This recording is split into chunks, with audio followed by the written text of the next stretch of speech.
₹2000 का ये नोट क्या आप सही में यूज़ नहीं कर पाओगे अभी? नवंबर 2016 में जो डीमोनेटाइजेशन इंडिया में हुआ था 500 और 1000 की नोट को लेके, क्या ये वही परिस्थिति अब 2000 के नोट के साथ है?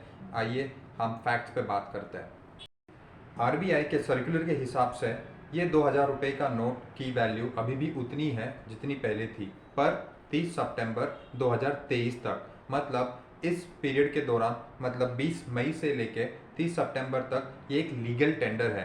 ये परिस्थिति या सिचुएशन बिल्कुल भी डीमोनेटाइजेशन जैसी नहीं है जैसे 2016 में हुआ था, और उसी रात से 500 और 1000 की नोट बैन हो गई थी, मतलब आप यूज़ नहीं कर सकते थे।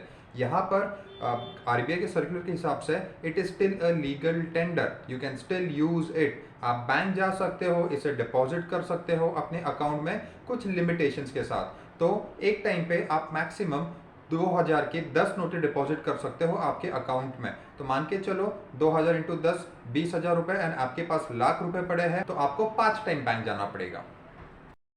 Under the clean note policy of RBI, ये जो 2000 की नोट है ये सिर्फ एटीएम से डिसबर्स नहीं होगी, बैंक में जब आप पैसा विड्रॉ करोगे कैश में आपको दी नहीं जाएगी। बेसिकली ये एक्टिव यूज से निकाली जा रही है।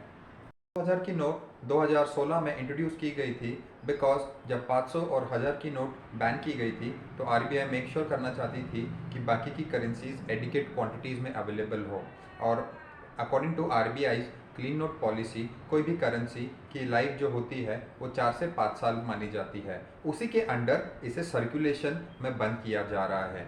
Still remains a legal tender to use and deposit in your bank account till 30th September। RBI का स्टैंड 30 सितंबर के बाद क्या रहेगा, ये इलीगल हो जाएगी नहीं, इसके लिए हमें रुकना पड़ेगा सो दैट इस पर और क्लैरिटी आए। ऐसे और टॉक्स के लिए फॉलो कीजिए, लाइक कीजिए एंड सब्सक्राइब कीजिए moneytalks.nishant।